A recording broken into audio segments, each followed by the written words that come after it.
Nung una nga ako makakita nito ay talaga namang ako'y kinilabutan at para talaga siyang higad. At nang maipost ko nga ito ay marami nag-comment at nag-request sa akin na magluto daw ako nito. Masarap daw itong adobohin o di kaya ay iperito at gawing chicharon. Kaya naman kahit nga nakakatakot ang paghihitsura ay hala at atistingan natin kung masarap nga ba talaga. At nanguha na nga rin pala kami na pwede pang maipod trip dito.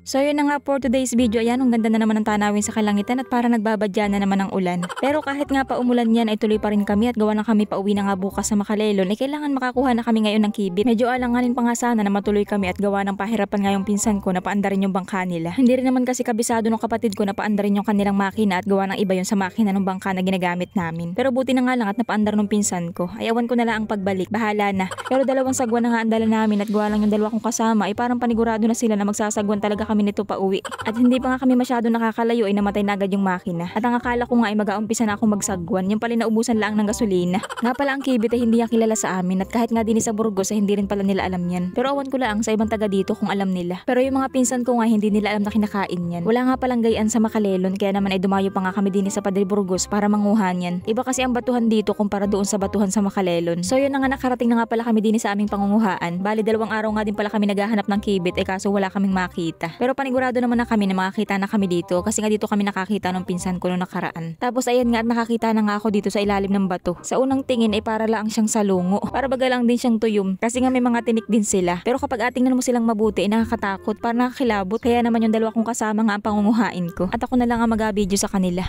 May nakapagsabi nga pala sa akin na mahirap nga daw pala itong tanggalin sa pagkakadikit nila sa bato. At dapat daw dito ay gagamitin ay kutsilyo sa pagtuklap sa kanila. Kaso nga lang ay nakalimutan naming magdala ng kutsilyo. Ay di kutsara na nga lang ang ginagamit namin. Kaso nga lang ayan nipis lang din naman ng kutsara ay nababaluktot. Pero may nakita ngang balisong yung pinsan ko doon sa kanilang bangka. Pero makalawang nga lang. Sabi nga pala nila kanina hindi daw sila titikim na ring kibit na lulutuin ko. At baka daw hindi na sila abutan ng bukas. Takot sila na baka malason sila ng kibit. Pero sa tingin ko hindi yung kibit ang magiging dahilan kundi yung kalawang. Pero alam nyo nagdalawang isip din talaga ako mag-try na magluto nito. Kasi nung nag-search ako ng kibit ay hindi man ganito ang kulay. Ay medyo kulay lumot naman yung inaluto nila at hindi ganito. Kaya naman bago nga kami magluto ay nag-post muna ako nito sa Reels. At nagtanong kung ito nga baga talaga yun. At sabi nga nila ito na nga daw yun. Meron daw talagang ganito ang kulay. Nga pala buti na lang at yung pinsan ko ay minakuha siyang screw dun sa kanilang bangka. Pang screw baga. At yun nga ang pinantutuklap niya. Madaling ipang tuklap at wala ring kalawang. At gumamit na nga rin pala kami nitong pangkawit. At gawa ng mga nakasumiksi kasi sila sa bato. Halos dikit-dikit nga pala nakikita namin dito. Nga pala yung balahibo niya ay matigas. Kapag ididiin mo yung pagkakahawak sa kanya ay matutusok ka. Nga pala base doon sa mga nababasa kong comment, yung mga ganito pala ay mahal ang presyo at ginagawa nga talagang chicharon. Pero dini nga sa amin na hindi man ito kilala. Ang alam kong binibili rito na nakadikit din sa bato ay yung lapas kung tawagin din sa amin. Yung ganere.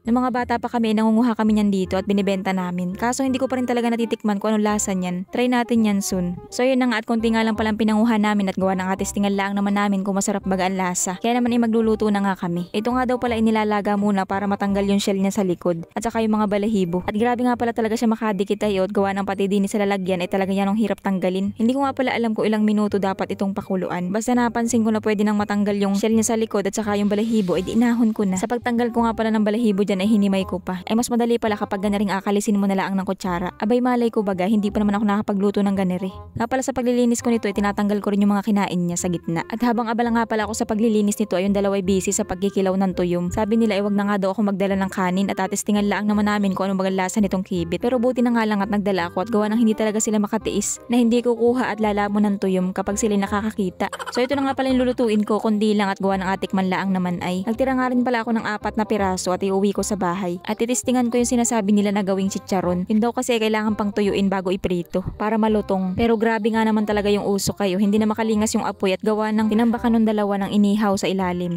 Nakati na nga pala yan at sinabawan ko ulit ng bago at gawa ng tinikman ko nga ayan ng kunat. Hindi ko alam kung nasobrahan ba sa kulo o kinulang. Kasi may mga lamang dagat na kapag nasobrahan sa kulo ay lalong nakunat. Sa tingin nyo guys, nagkulang ba ako o nagsobra? So yun na nga habang ako nagpapakulo ng aking niluluto ay nanguha na nga muna ako dito ng mga suso. Or kahit anong pwedeng makita dito na pwedeng kainin. At yung dalawa nga pala ay abala din sa pangunguha ng mga pang-ihaw. Marami ka nga palang pwedeng makita dito na pwede mong ulamin. At ang karamihan nga nakikita ko dito ay barong at saka yung ganitong klase ng suso. Hindi ko nga lang alam kung anong tawag nito sa amin. Pero alam ko iti kinakain. At saka masarap ang lasa nito. Nga pala shoutout muna kay Jason Eson, Jong Toyko, Roberto Mayor, Alexandria Faith Densing, Norman Del Mundo Garcia, Adrian Panganiban, So Ogong, o parang ito yung nasa Wayugi Macleo Reyes, News ni Hilig Dumangas, May Untua, Jefferson de la Cruz, Pinaongon Groups from Boracay, kay Ben Gulpani at sa Gulpani family. So yun na nga, pagbalik ko din sa aking inapaglutuan, aba ay wala na yung aking inaluto. At tinanggal na at nag-aihaw na sila ng barong. So bali ito na nga pala inaluto nating kipit at tatikman natin kung masarap nga baga ang lasa. At pinangunahan na nga pala yan ni Dugong, o akala ko baga hindi kayo matikim, ay hindi rin naman nakatiis at naku-curious din kung ano baga ang lasa. Pero nakakatuwa nga siya at talaga namang nilagyan pa ng suka ay Tapos ayun na nga at nangunot na ang kanyang noo.